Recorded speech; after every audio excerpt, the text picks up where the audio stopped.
আজকের ভিডিওতে আমরা ইংলিশ গ্রামারের কিছু গুরুত্বপূর্ণ শব্দ নিয়ে কথা বলবো, যেমন ইনটু, ওভার, এভার, সাম এবং আরও অনেক কিছু। এই ধরনের শব্দগুলো বাংলা মানে এবং এর ব্যবহার আমরা খুব সহজে শিখব, তাই পুরো ভিডিওটি শেষ পর্যন্ত দেখুন। তাহলে চলুন শুরু করা যাক আজকের ক্লাসটি। ওয়াজ মানে ছিল। ওয়াজকে কিভাবে ইংরেজিতে ব্যবহার করা হয়?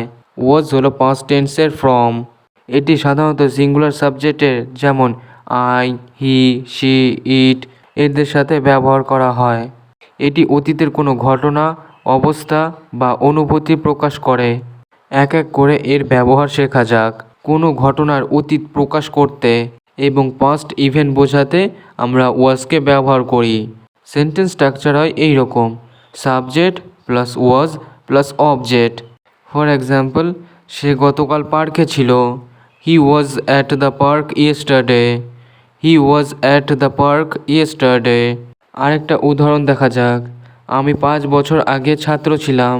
I was a student 5 years ago. I was a student 5 years ago. এখানে আমরা অতীত ঘটনা প্রকাশ করতে আমরা ওয়াজকে ব্যবহার করলাম। আর এখানে সেন্টেন্স স্ট্রাকচার ছিল subject plus was plus object. অবস্থা বা অনুভূতি প্রকাশ করতে আমরা ওয়াজকে ব্যবহার করি। স্ট্রাকচার হবে এই রকম: subject plus was plus adjective অথবা নাউন। সে তার ফলাফলে খুশি ছিল। She was happy with her results. She was happy with her results. আরেকটা উদাহরণ দেখা যাক। দিনটি সুন্দর ছিল। It was a beautiful day. It was a beautiful day. তাহলে এই বাক্যগুলিতে আমরা অনুভূতি প্রকাশ করতে বা অবস্থা প্রকাশ করতে ওয়াজকে ব্যবহার করলাম। প্রশ্ন করার সময় ওয়াজকে ব্যবহার করা হয়। সেক্ষেত্রে সেন্টেন্স স্ট্রাকচার হয় এই রকম: was plus subject plus object আর শেষে একটি ইন্টারোগেটিভ সাইন। মানে প্রথমে আপনাকে ওয়াজ বা ওয়্যারকে বসাতে হবে সাবজেক্ট অনুসারে, তারপর সাবজেক্ট বসবে, তারপর অবজেক্ট আর শেষে একটি ইন্টারোগেটিভ সাইন দিতে হবে। সে কি স্কুলে দেরি করেছিল? Was he late for school? Was he late for school? আর একটা উদাহরণ দেখা যাক। গতকাল কি বৃষ্টি হচ্ছিল? Was it raining yesterday? Was it raining yesterday? তাহলে আমরা দেখলাম প্রশ্ন করার সময় ওয়াজকে কিভাবে বাক্যে ব্যবহার করা হলো। ওয়াজের পরের ব্যবহারটা দেখা যাক। নাকচ করার জন্য বা নেগেটিভ সেন্টেন্স তৈরি করার জন্য আমরা ওয়াজকে ব্যবহার করি। সেক্ষেত্রে সেন্টেন্স স্ট্রাকচার হয় এই রকম: সাবজেক্ট প্লাস ওয়াজ, ওয়াজের পরে নটকে বসাতে হবে, তারপর অবজেক্ট বসবে। আমি গত রাতে বাসায় ছিলাম না।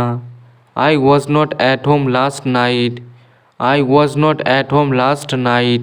সে পরীক্ষার জন্য প্রস্তুত ছিল না। She was not ready for the test. She was not ready for the test. এখানে আমরা নেগেটিভ সেন্টেন্স তৈরি করতে আমরা ওয়াজকে ব্যবহার করলাম এবং ওয়াজের পরে নটকে বসাতে হবে, তবেই বাক্যটি নেগেটিভ হবে। আরেকটা ব্যবহার দেখা যাক, প্যাসিভ ভয়েসে ব্যবহার। আমরা প্যাসিভ ভয়েসে আমরা ওয়াজকে ব্যবহার করে থাকি। এক্ষেত্রে সেন্টেন্স স্ট্রাকচার হবে এই রকম: object plus was plus past participle form, মানে ভার্বের V3কে বসাতে হবে। ঘরটি তার দ্বারা পরিষ্কার করা হয়েছিল। The room was cleaned by him. The room was cleaned by him. চিঠিটি গতকাল লেখা হয়েছিল।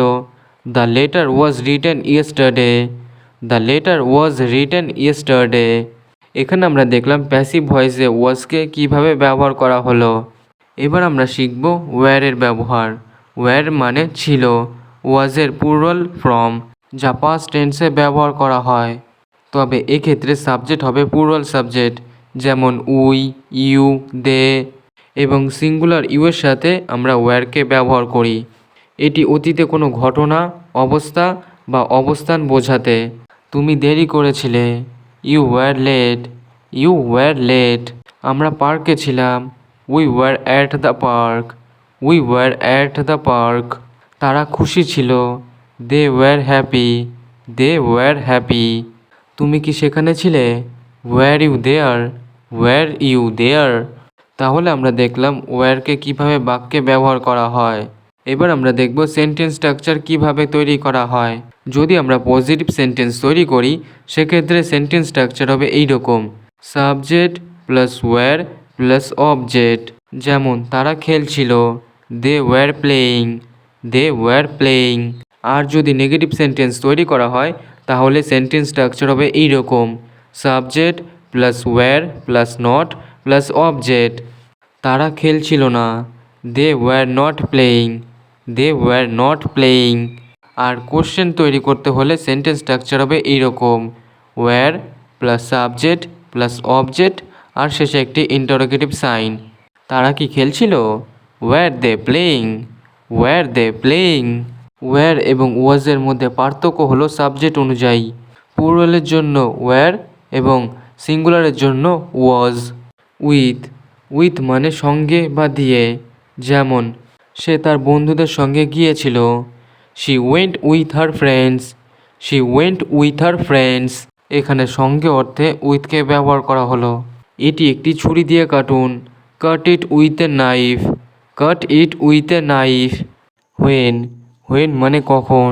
হোয়েন একটি কোশ্চেন ওয়ার্ড যা টাইম সম্পর্কে জিজ্ঞাসা করতে ব্যবহৃত হয়।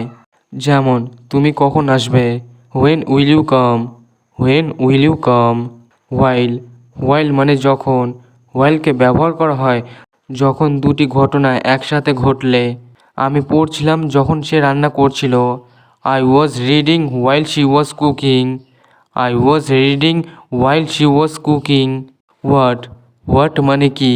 হোয়াট একটি কোশ্চেন ওয়ার্ড যা ইনফরমেশন সম্পর্কে জিজ্ঞাসা করতে ব্যবহার করা হয়। যেমন তোমার নাম কি, what is your name, what is your name. এইভাবে কোনো কিছু জিজ্ঞাসা করতে আমরা হোয়াটকে ব্যবহার করে থাকি। উড, উড মানে করতো বা হবে। উড একটি মোডাল ভার্ব যা পোলাইট রিকোয়েস্ট বা পাস্ট হ্যাবিচুয়াল অ্যাকশন বোঝাতে ব্যবহৃত হয়। আমি একটু কফি চাই, I would like some coffee, I would like some coffee. আর একটা উদাহরণ দেখা যাক, সে প্রতিদিন আমাদের কাছে আসতো, he would visit us everyday, he would visit us everyday. এটা অতীতের একটা অভ্যাস বোঝাতে আমরা এখানে উডকে ব্যবহার করলাম। ইনসাইড, ইনসাইড মানে ভেতরে। চাবিগুলো ব্যাগের ভেতরে আছে, the keys are inside the bag, the keys are inside the bag.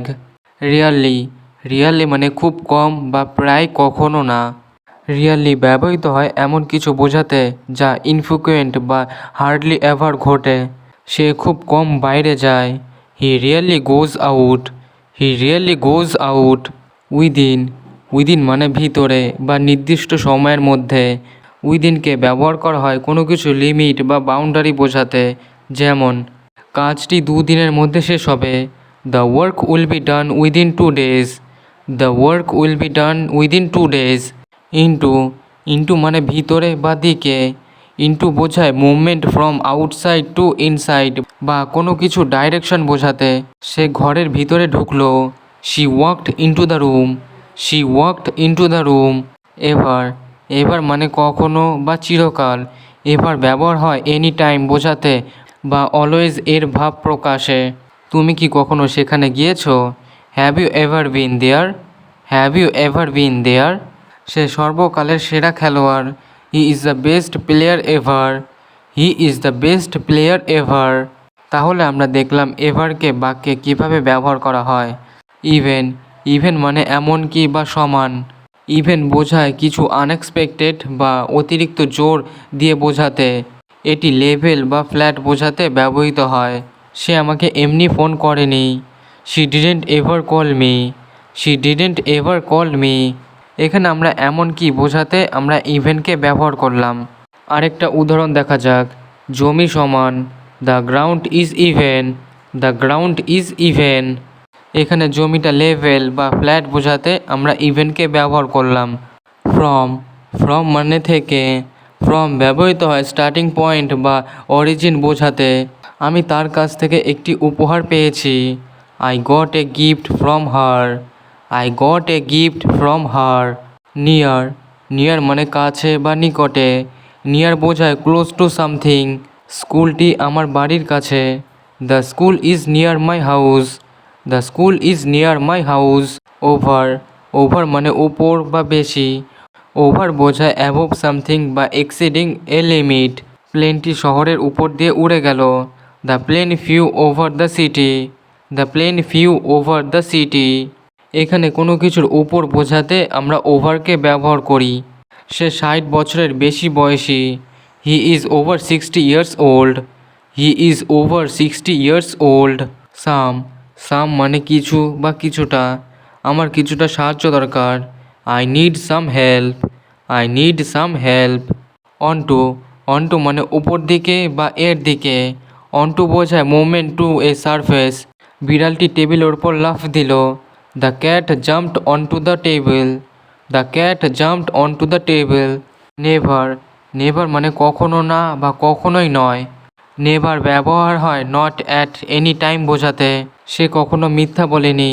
She has never lied, she has never lied. Except, except মানে ছাড়া বা ব্যতীত। এক্সেপ্ট ব্যবহৃত হয় কিছু এক্সক্লুডেড বোঝাতে। জন ছাড়া সবাই এসেছে। এভরিওয়ান কেম এক্সেপ্ট জন, এভরিওয়ান কেম এক্সেপ্ট জন।